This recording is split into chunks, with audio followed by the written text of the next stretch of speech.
Let me tell you of the days of high adventure.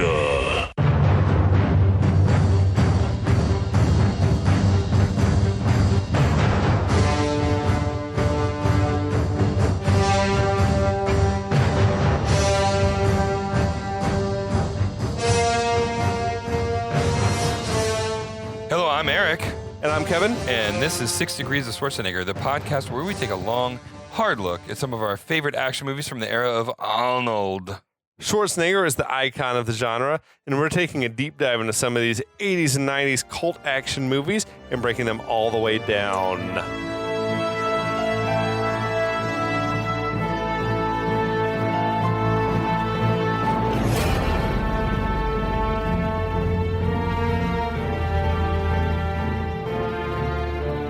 Episode 5 of Timecop, here we are. Fucking shit, we're under the gun.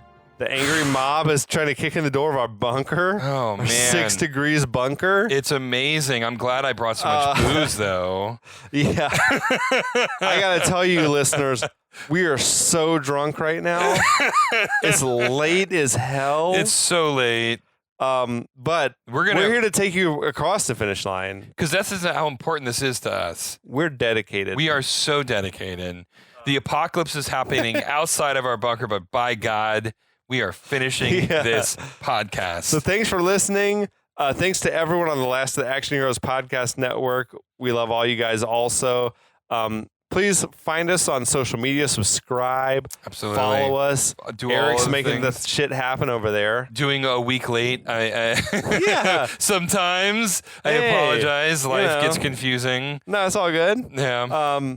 I will give the briefest of synopses I'm ready for it. of the plot. I'm ready This for is it. Timecop, people. So Van Damme, a.k.a. Walker, is the Timecop. He's the titular Timecop. His wife got killed early in the flick. Then he became this broken down man, joined the Time Enforcement Commission. He's like trying to prevent time crimes from happening. Meanwhile, we've got this evil politician named McComb who wants to be president. He's fucking with the time in the past to try to raise money to fund his campaign. So basically, Walker figures out that McComb is the bad guy. McComb's like, oh, well, we're going to fuck your shit up then. So he's like, tries to kill Walker, but he fails. So then Walker tries to bust him again. So then McComb's like, well, we got to go further into the past and we'll kill him in 1994 at the same moment, I guess, that his wife got killed. So now Walker has gone back in that time too. And he realizes, hey, shit, this is my chance to thwart the time criminal guys and also save my wife, who I have a very sexual relationship with. So it's so healthy. We fuck all the time. Constantly. In the middle of building birdhouses. It's just whatever. amazing. Yeah. It goes down. So basically he's found his wife. He's told her, hey, look, don't tell 1994 me that I'm here. Just go about your business. Fuck his brains out, whatever you're going to do. But know that I guess you're in danger. But he didn't really tell her that exactly. Super clear. He didn't really tell her anything It's that really resembles foggy. even a plan. Yeah. But that's where we're at right now. So she's under orders to go fuck her husband. Yeah. And that's where we'll pick it up. It's such a bad joke. I want to say it anyway. 1994 called. They want their husband back. I'm here for it. This is so bad. I'm here for it. Sorry, it's part 5, everybody. The bourbon tells me that that's funny. Yeah, that's what it's telling me too. I feel like there's a better joke in there somewhere, but I'm not sober enough it's all to good. figure it out. So 1994, Melissa has gone off with 1994 Walker, and we cut to it's the Capitol and 1994 McComb. He's got a bandage on his face from where Walker, like in 2004, right, because Walker, the day before there had been some big old fight. Right, exactly. And the wound is still fresh enough that he's still bleeding through the bandage. Sure, yeah. Right. Yeah. And so he's like fucking strutting through the halls. He's just loving it. And an aide runs up to him and gives him a message about this meeting, that there was someone wants a meeting, and hands him the paper. And he looks at it and he's like, cancel our meetings. And she's like, are you sure, sir? Yeah, blah, blah, blah, blah. He's like, yes. And he starts walking on and he stops and he goes, have you ever seen the inside of the president's limo? And she goes, no. And then he walks away and he goes, is like, I'll take a picture of it for you. What a prick. He's a complete asshole for no real reason. This is great. And she's like, that poor aide is standing there going, what the fuck just happened? Right. I feel like she's married with children. Yeah, like, I just like, I'm not trying to fuck I'm you. not trying to fuck you. I just need a fucking paycheck, man. So we're back in the mall, and 94 Walker and Melissa they're getting their Polaroid taken like we had at the beginning of the movie. And the future is repeating itself, or the past is repeating itself. That was where Walker like flashed the Polaroid. Oh, that's right. At the most awkward possible Weirdest angle. like waist high. He's like just aiming it at the camera. Yeah, he's clearly like, aiming at the camera. He's like, what the are you fuck is looking going at? on around here right now? Jesus Christ. That's right. I remember that. I'm like, how are you, like, this is clearly just for the audience, Oh, right? absolutely. There's so many points in this movie that they're like, well, you clearly did this just for the audience. So we cut back later that night.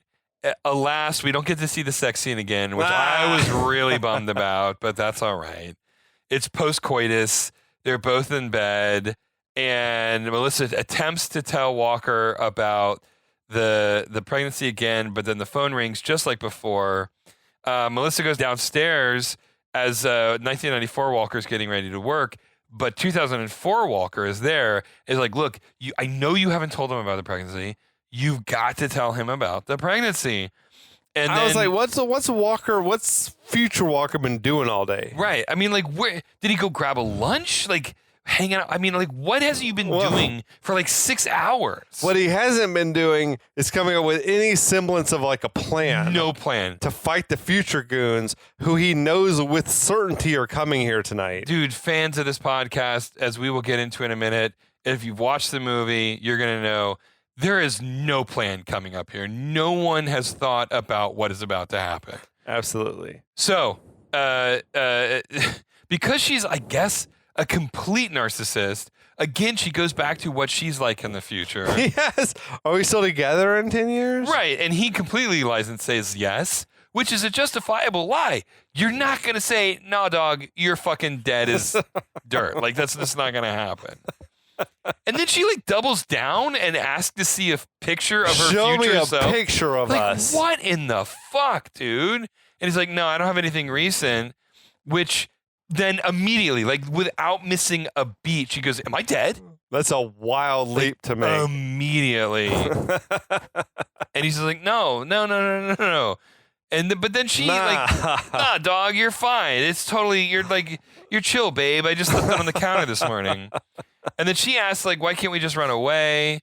And Walker, like, I think accurately says, like, well, they would just keep coming back further and further in time. I do. I thought that bit of logic actually works. Yeah, I agree. And I feel like this is the one and only time that we know they're coming, but they don't know that we know they're coming. Right. And so maybe we can catch them by surprise. Yeah. Because if we don't thwart them right now tonight, this one time, yeah, then they're going to come back with like more guys and more weapons, etc. Yeah, I agree. And so it conveniently is because it's movie time. They see the flashlights in the yard because the timing could not be more perfect. And Walker's like, get back upstairs. You have to tell him fucking now, no matter what you do. You have to do this. Like it's do or die time. So back upstairs, 1994 Walker is pulling on his jacket. Melissa shows up, tells him not to go, and then she just blurts it out, says, I'm pregnant, and hugs him, which frankly is what she should have just fucking done in the first place. For sure. But whatever. This isn't how I wanted you to find out. Oh my God. Like so many, like just bringing it on. Like it makes me question, like, how stable is their relationship that she's so scared? Like, if you're a happily married couple, you think he's an abusive husband? I think he's an abusive husband. He's withholds affection or something. I feel like, I don't know, man. I'm just saying. Look, where there's smoke, oftentimes there's a fire. Dark. It's a dark turn. I'm sorry, that got too dark. No, it's hilarious.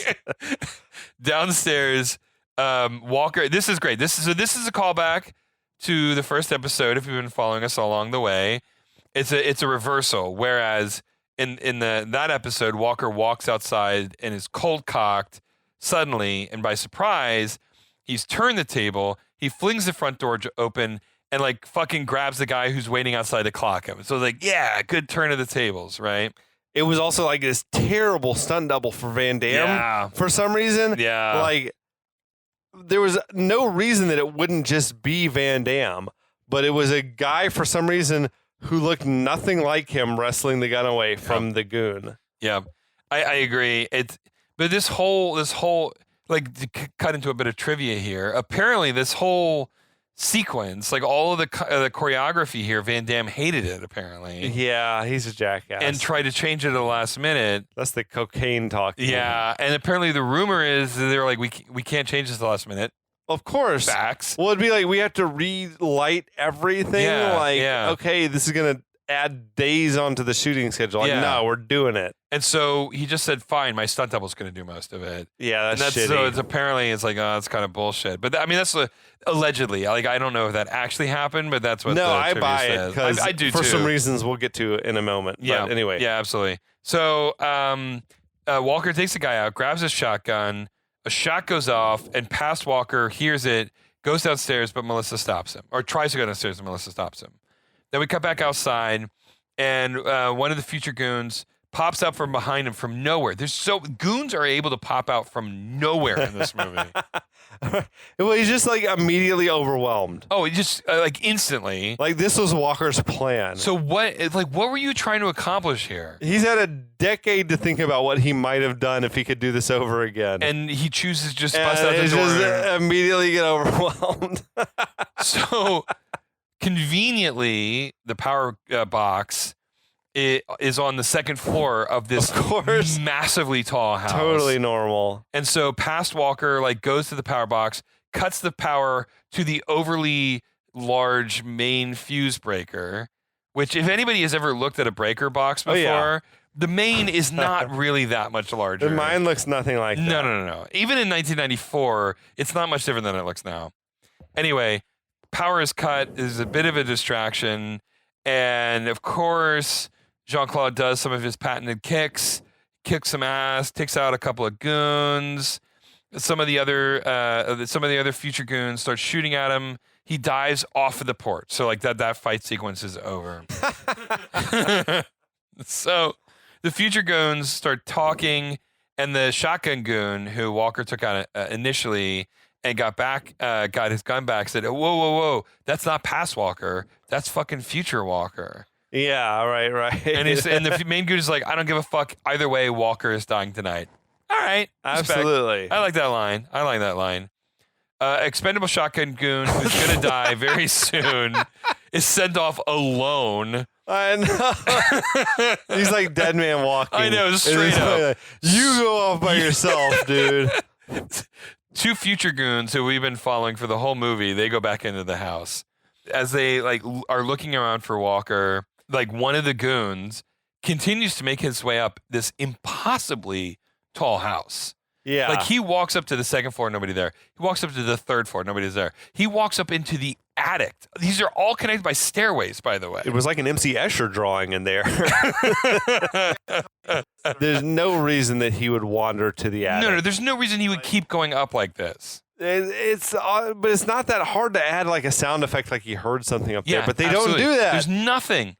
But despite the sort of the fictional continuity, I am just blown away by how tall this house is. It was like a fixer-upper. I feel like it was kind of a rundown house in the first place.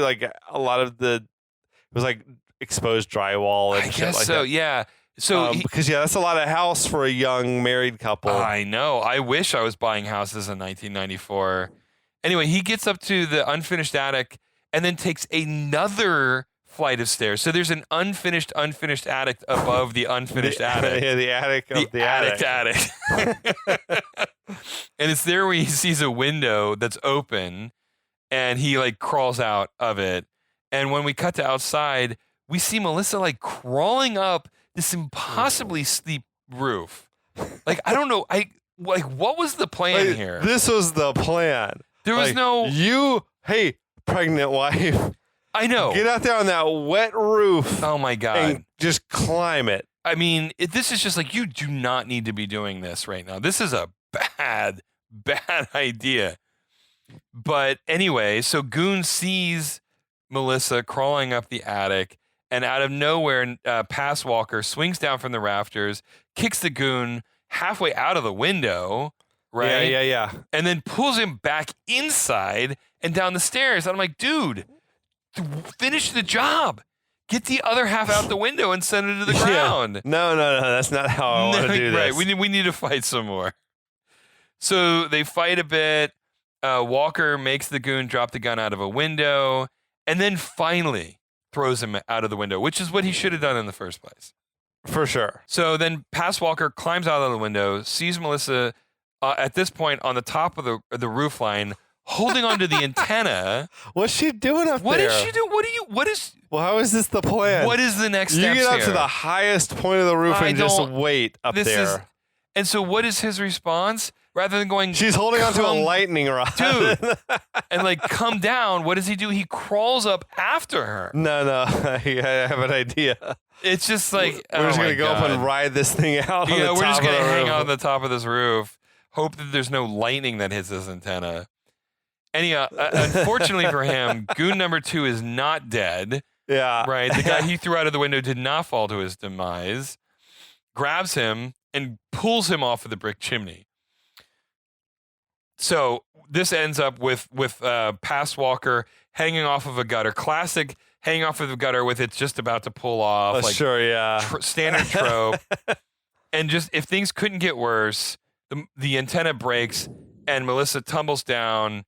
And as she's falling down, Walker catches her. And now they're both dangling off what is clearly the strongest gutter ever installed. It's like 100-year-old house, and they're like, God, no, it can definitely hold 2 people. But this super turns the Goon on though, because now he starts. He is visibly erect. Oh my God, his smile is deep. He starts grinding his boot into Walker's hand, and like he can't hold on, like it's about to fall. But Melissa sees the gun that previously the Goon had dropped right after Walker was fighting him. Exactly. And it's like trapped in a corner. And she like right when we think Walker's about to fall, we see all these gunshots ring out through the roof, and like the evil Goon like gets shot. It was Shades of Die Hard when he shot through the table. Yeah. It's straight up. She grabbed the gun, shot through the fucking shingles, and killed Goon number 2. So he falls off, and so Walker like. I guess like maybe that's why he loves her, is because she's like a survivalist or an Iron Man competitor. I don't know. But he swings her onto the gutter and she just grabs it like she knows what she's doing and like shimmies down this gutter, right? Yeah, it's like, okay, pregnant wife, here, you just shimmy down. Shimmy down the gutter. I know that you know what you're going to do. I don't even worry about it. So instead of following her, he climbs back onto the fucking roof. Yeah. So we're done with that for a minute. So we cut back to Expendable Shotgun Goon, and he is like, I don't know why anybody thought this was happening. He gets a sense that Walker's in the woods. And so he goes off searching into the woods. Well, he was right, because we keep cutting back, but between him and Walker in the woods, I don't know how this neighborhood is structured, but there's lots of patches of forest between each of the houses. But he comes out of the woods, finds a clothesline, sees a basket of clothes, and it's like, why is this basket isn't filled with water? She sucks. She left the literally you could have pulled this at any point. On. I don't know.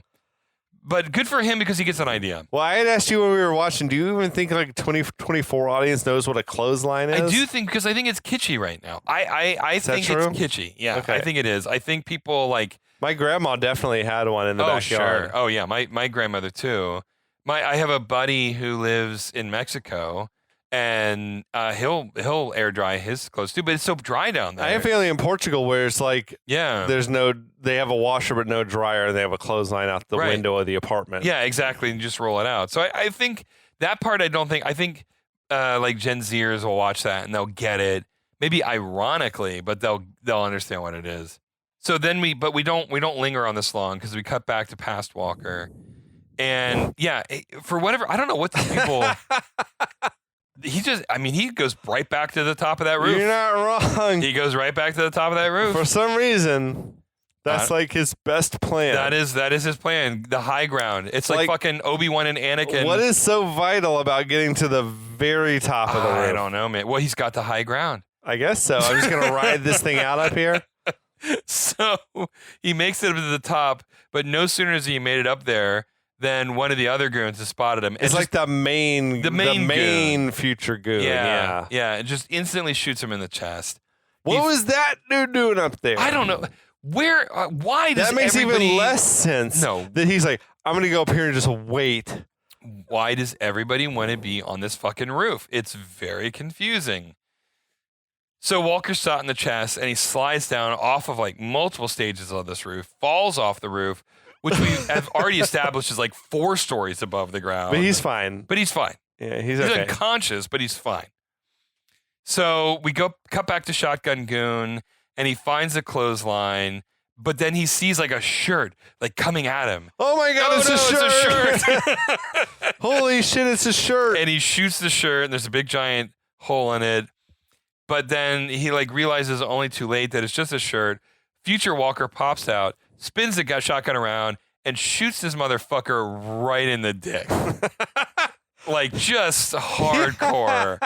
He was intentionally doing this. He's like, oh, that's gotta hurt. That's gotta hurt. Like no fucking way. The kiss off lines in this movie were definitely like the weak link. Yeah, they were the weak link. Like, yeah. Also, I was wondering where was Walker that he was making the shirt move towards him? I don't know, man. Because he wasn't like you have to be there pulling the line. Look, I have been in situations where it's pouring down rain and there's like only one source of light. You do get a bit of tunnel vision, so I will give him that. Okay. But still, no points for the shitty fucking like one-liner, right? I mean, I feel like you could have done way better in that moment. That's gotta hurt. That's gotta, yeah. That was all they could come up with. Sure. Yeah. Your balls aren't hanging very low anymore. Right? Then you tie it into the clothesline. And then it's like you bring everything together. I'm here for it, man. Come on. Come on, guys. Work with me. So Future Walker gets back to the house, and there's yet another goon now. Where'd that fucker come from? I don't know who this guy is. It's way too late in the game to be introducing new goons. New goons. Like, we have plenty of henchmen at this point. So we get some really great fucking Van Damme kicks. It was way dark. Yeah, it was. Like, all of the lighting in this whole whole That was the scene, sequence. I think, where they had said, like, Van Damme wanted to redo the whole, like, choreography. And the director's like, hell no, we're not redoing it. He's like, well, then I'm not filming. Yeah. And like, okay, well, we'll just turn the lights down and let your stunt double do it. Dude, I don't know what the fuck to tell you, man. So yeah, but half of it was the stunt double. Yeah, half of it was. Yeah, and it's pretty obvious that it was, too. It's anything where you can't really see Van Damme's face like, at all. Oh, okay. Yeah, for sure. Yeah. So this fight happens. Yeah, JCVD overwhelms the goon pretty quickly, but it's all cut short because in classical fashion, Evil McComb has Melissa hostage, right? As we have to have that happen. Yes. Walker says, please don't hurt her.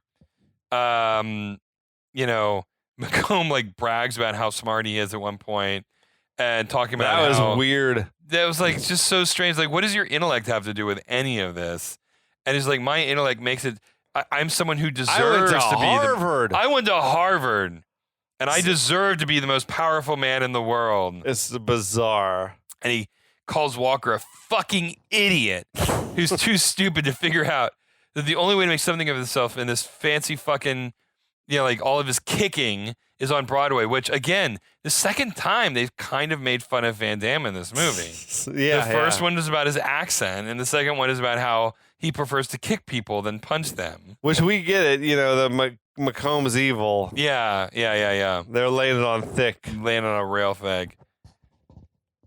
So McComb reminds Walker that, like, look, the polls are saying I'm going to be president, which is that's completely irrelevant. It's relevant right now. Yeah.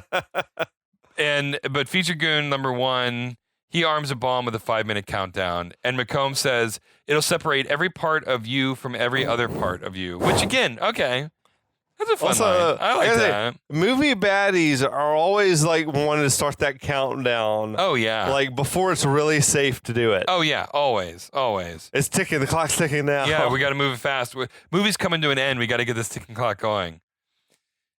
So Walker pleads again to let Melissa go. And since it's like, look, there's nothing I can do. You can let her go. You've got me.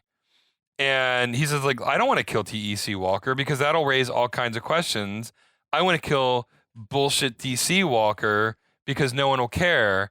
I'm like, right. It kind of makes sense. oh yeah. You're like, you'll just be another statistic of like a policeman who died in line of duty. It makes sense. Yeah. So yeah. So it's like, it's not okay. I've heard worse motivations for villains. So he orders main goon, future goon number 1, to go grab past Walker and bring him inside. And the goon says he's dead, but McComb rightly says, like, no, douchebag, he's obviously not dead, because if he were dead, future Walker wouldn't be standing here right now. Yeah, featured goon number 1 not too bright. He's not the brightest bulb in the tree. But look, he found a calling, and he answered that calling, right? And that's good enough. He's risen through the goon ranks to become goon number 1. But suddenly 94 past Walker shows up in the window and just fucking murders goon number 1. Like, that's it. He's done. Like, No, that was the other. That was the. Oh no, that's right. That's right. He shoots the new goon. New goon. Right, new goon is here for 5 minutes and is already dead. Yeah. Goon number 1. There's future goon really number no 1 is still reason around. that they're to add this new goon character. No, none. To be honest, but No. So main goon number 1, he like punches the shit out of future Walker and then uses him as a shield to charge at 1994 Walker. And the first time I saw this movie, I'm like, oh shit, he's going to throw future Walker into past Walker. They're going to merge and the whole movie is going to be over. Right. That would have been a smart move. That's the logic. But again, we've established that future goon number 1 is an idiot. So instead, he pushes future Walker aside and dives through the glass on his own onto 1984 Walker. We're going to grapple. Oh my God. So future goon, like, just fucking knocks 1994 Walker out. Like, just wrecks him completely. So we cut back inside. Future Walker, he gets his senses back. He picks up a gun on the floor. And then, like, he goes outside to help pass Walker. The future goon is, like, choking out pass Walker right now. And it's like, what do you even want? Like, what do you want from me right now? What do you want? She's just like gagging through the chokehold. What do you want? And the goon tells him to sleep on it, which, okay, it's a callback, but it doesn't make any more sense. It's more clever now than it was the first Right. time. It's like, what the fuck are you even talking about? Right. To which future Walker offers the rejoinder, I did that. And I'm like, that doesn't, none of this makes any sense. It didn't make sense the first time you said it. It didn't make sense the second time you said it. It still doesn't, yeah. So, but instead of shooting him, which again, like, why they don't just use guns, I don't know. They decide they're going to do fisticuffs. Right. It's like, your wife is being held inside Just at gunpoint. end this And you're like, quickly. no, I want a fist fight. Right, exactly. Like, even though time is of the essence. Oh my you God. know? So future goon drops unconscious past Walker to the ground. Future Walker then completely beats his ass to the ground. And then in classic 90s action movie fashion, snaps his neck. Because you got to have at least one neck snap in this movie. It's all the more impressive being that he did this whole fight while literally holding a gun in one hand. Yeah, exactly. I know. Like, it's so easy. This thing could have been over so quick. Pull the trigger one time. Yeah. Yeah. So McComb then flips the breaker and turns the power back on in the house. And we see that there's only 2 minutes left on this bomb. So future Walker turns. He sees in a callback to the beginning of the movie, but this time, instead of silhouette, we see McComb. Yeah. And he's holding Melissa hostage at the window. So he runs upstairs and up inside. So McComb says that killing him won't make any difference because in a few minutes, they're all going to be dead. And 94 McComb will still go on to become president. And boom, you failed to save your wife again, bitch. Sorry. I did actually like that. Yeah, it was like, it was a good moment. I'm willing to die right now because if I die, but I also wipe you out, then younger me will become president. Yeah. And you won't be around to stop it. Fuck you, right? And your wife will be dead. Yeah.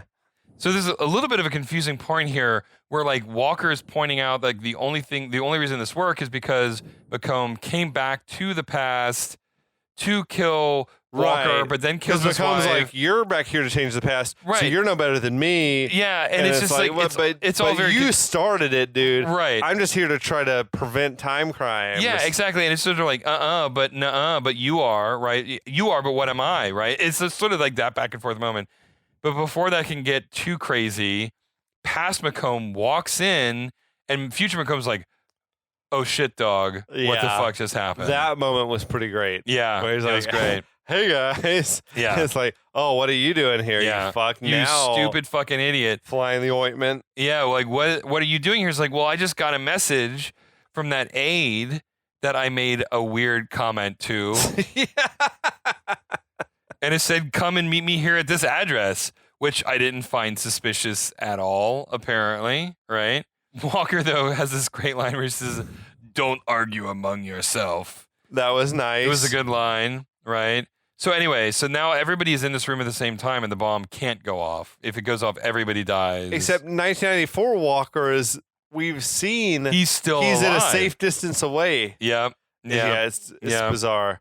Because whatever McComb seems to think, if the bomb goes off, we're all going to die. Except, it's not going to kill a young guy, or you should know. I mean, you well, saw I guess, him out the window, right? I guess he didn't see exactly how far 1994 That's true. Walker was, so I guess he gets a bit of a pass there. But anyway, Future McCombs is like, this really makes a fucking mess of things, and he starts trying to like work the angles, right?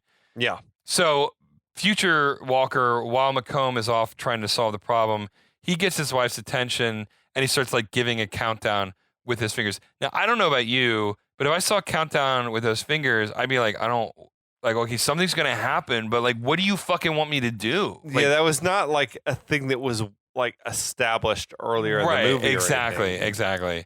So Future McComb tells past McComb to get the fuck out of there. But then at that point, Future Walker finishes his countdown. Melissa elbows Future McComb right in the balls, like perfect aim. Yes. And then Walker grabs past McComb. Future McComb shoots Melissa through the shoulder, but she's still alive. But immediately she's rendered unconscious. Just like you get shot in the shoulder, you pass out. You're dead. You're instantly. unconscious. Yeah. Yeah. And Walker grabs past McComb and says, "You two should be closer." The one line, they really needed to work on the one-liners in this movie. Yeah, he's trying. And then like reminds the audience that matter can't occupy the same space at the same time or whatever. Yeah, which is like some bullshit thing because like I think we got it at this point. Yeah. Matter, of course, matter can't occupy the same space at the same time because I'm not falling through the earth right now. But do you think that you could go back in the past and hug the past version of yourself, or would that create problems? Well, they're different. They're different molecules. I mean, they're the same molecules at a different time. I don't know. It's episode 5, man. I'm done like trying to figure the science of this out. I'm with you. Yeah. So Walker like grabs past Bass McComb and says, "Hey baby, I'm still kicking. I must be on Broadway," and then proceeds to kick past McComb into Future McComb, and they absorb each other in what is the worst CG blob of goo ever. I mean, that was terrible. It was so bad. It was so bad.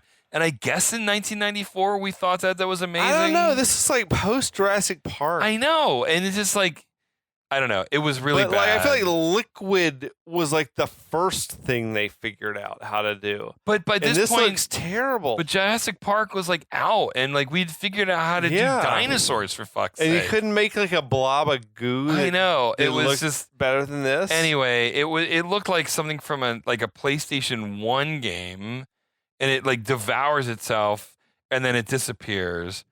And with seconds to spare, Future Walker picks up Melissa, runs down the stairs, runs out of the house right as the bomb blows up, and they both get knocked to the ground. He lands on top of the pregnant wife. Right. Again, just none of this is good for her. Like, this is just not good for her. It can't be. No. So he picks her up. He recovers himself, and he picks up her unconscious body, and he places it next to 1994 Walker, and then he jumps back into the future. Yes. So, denouement time. That was a lot. So we're back in 2004, And we landed in the launch area again. We're not going to belay how the pod doesn't really make any sense. And the sign, the sign again says Parker Data Link instead of Macomb Data Link. Now, okay, I have to belabor this again. Parker is dead at this point.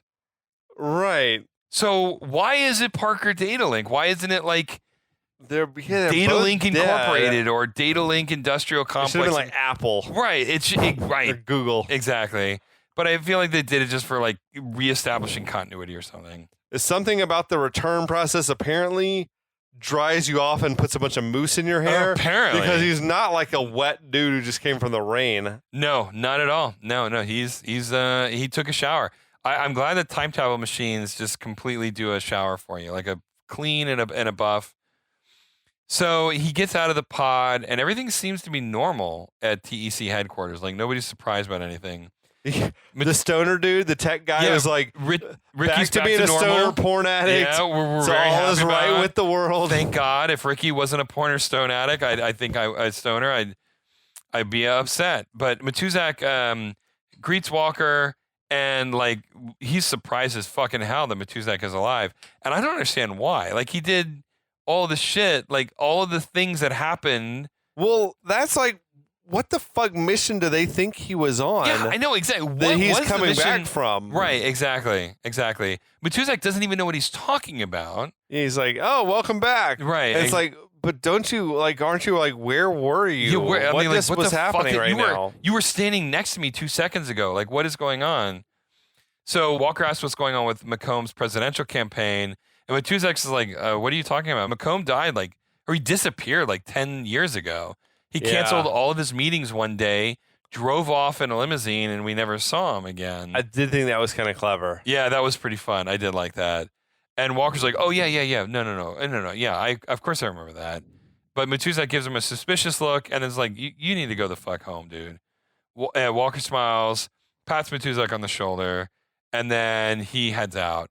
But as he's heading out, he sees Fielding again, who was in, I think, a total of 3 scenes of this movie. Like, she was barely in this. Yes. And he tells her, bizarre. And he tells her to stay out of trouble this time.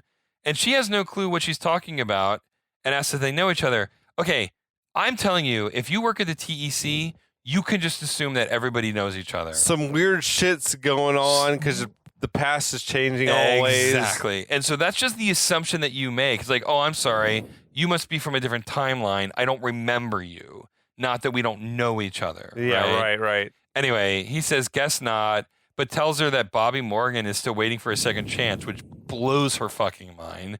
Which, honestly, if someone said that to me about my first sexual encounter, I'd be more creepy. Like, I'd be like, what the fuck, dude? Like, how do you know that information? I mean, like, I'd be on them. You know what I'm saying? Like, I hear you. This is not okay that you know this. I'm calling the real cops, not TEC cops. Anyway, so Walker gets back into a Cybertruck, flips way too many, like, fucking levers and switches and buttons. Yeah. And it takes him home. It was like, take me home. Yeah. And again, he's the only future car on the road on the way out of the city. Yeah, it's awkward. So I guess they rebuilt the entire house that exploded. Yeah, there's no way that house could have been salvaged. No, none. So they guess they just rebuilt it. And this 9-year-old boy who he doesn't know comes running out calling him dad. Right. And will he never, ever have a memory of the first years of this kid's life? I have no idea. So Melissa comes out as well. She just popped out like straight out of the LL Bean catalog. Yeah, I know, dude. That mom outfit was next level. Like New England chic or whatever. Mid-Atlantic chic. The kid wants hot dogs for dinners. The kid wanted hot dogs. He did. I felt like Walker should have been like, your mom's definitely getting a hot dog for dinner. Yeah, 100%. Like, I've been like celibate for 10 years or whatever. Man. And exactly. And again, just last time we're going to mention this, they were very healthy sexually. So yeah. He is ready to go to town, ready to go to Pound Town.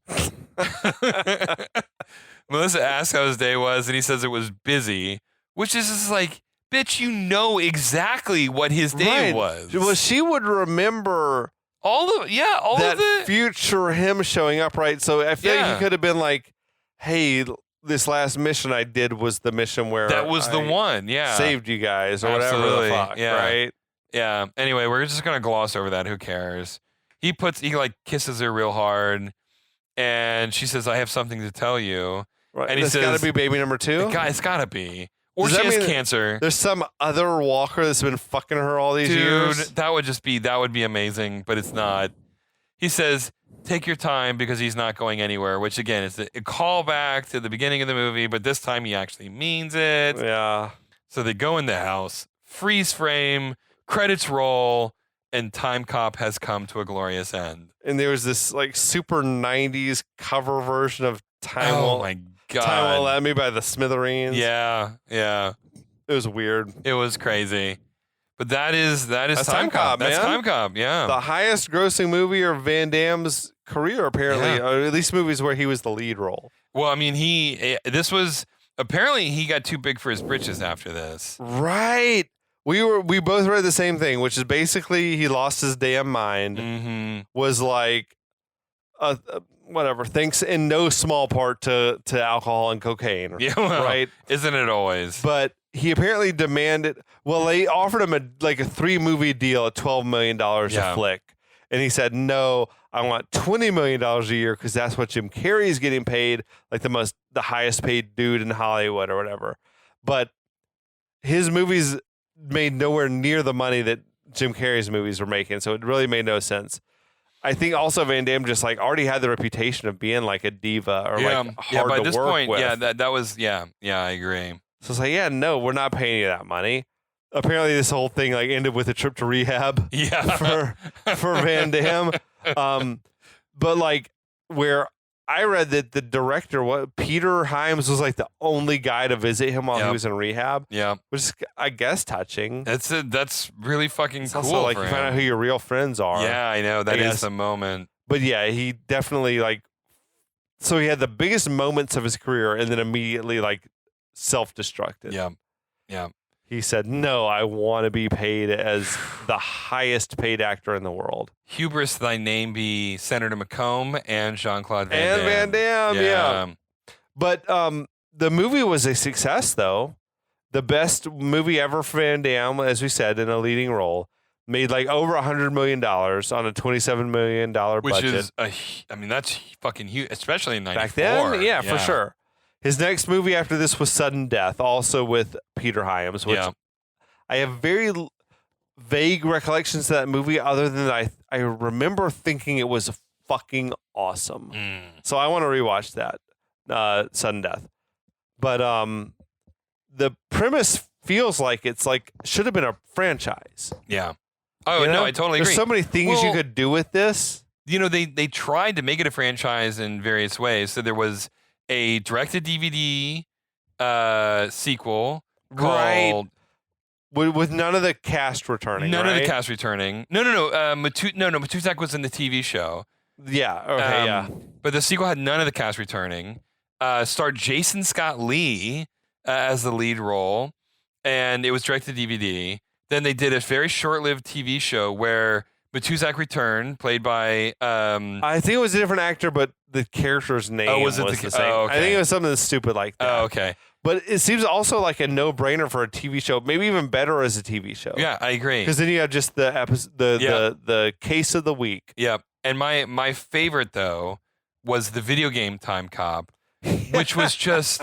I actually looked this up when we were doing research. Did you for this. play it? I did not play it, Okay. no. I couldn't find a ROM of it, so I just had to watch like a long play on YouTube. Dude, I actually kind of do want to go back and play it. It looks like one of the worst games ever made. It was just a side-scroller, beat-em-up, brawler kind of thing. All of the graphics were digitized, though, Mortal Kombat style, but at a much lower quality.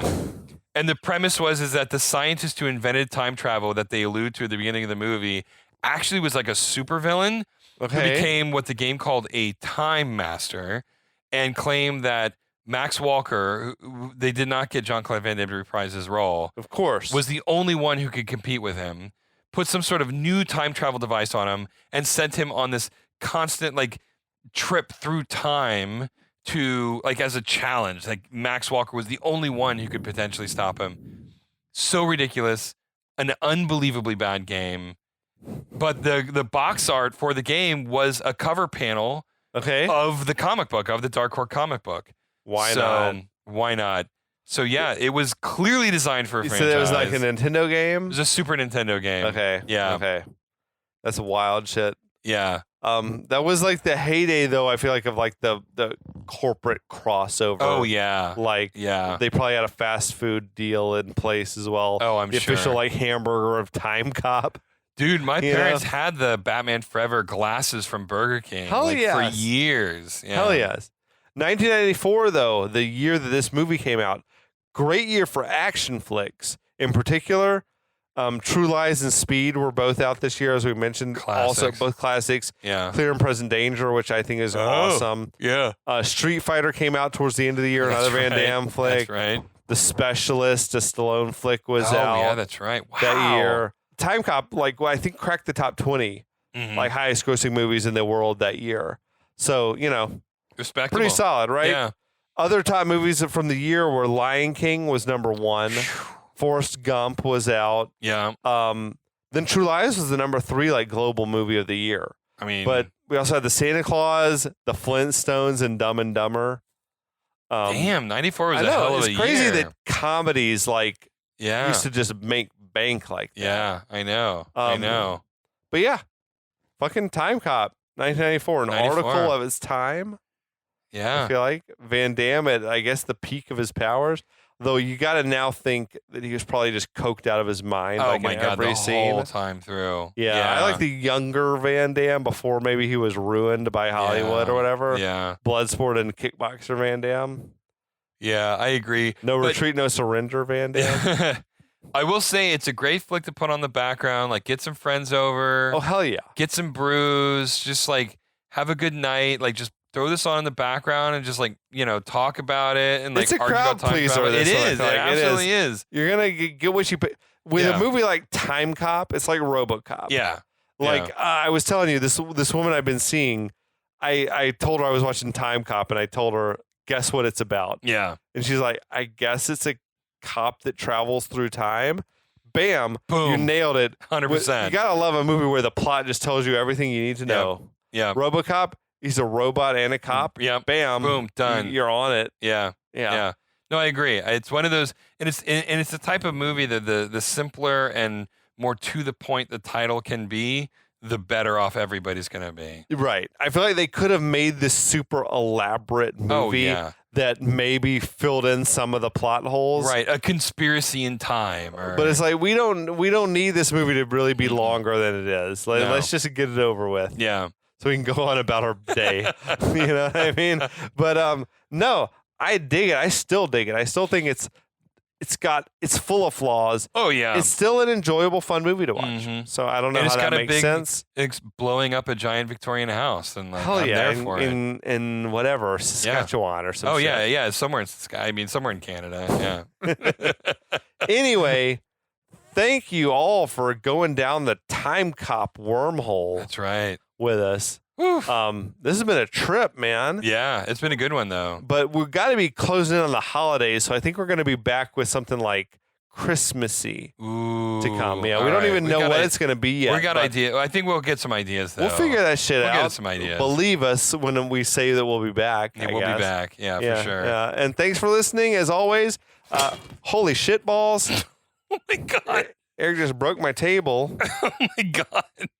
How? I don't know. I don't know. I don't know what happened. Okay, we're back. Nothing broke. Oh we're gonna have to edit that out of the podcast. Maybe we'll see how it sounds. Moment. I don't know, but yeah. Thanks for coming with us on the Timecop journey. And we'll be back. For Eric and I, we'll be back. Time won't let me. Time won't let me.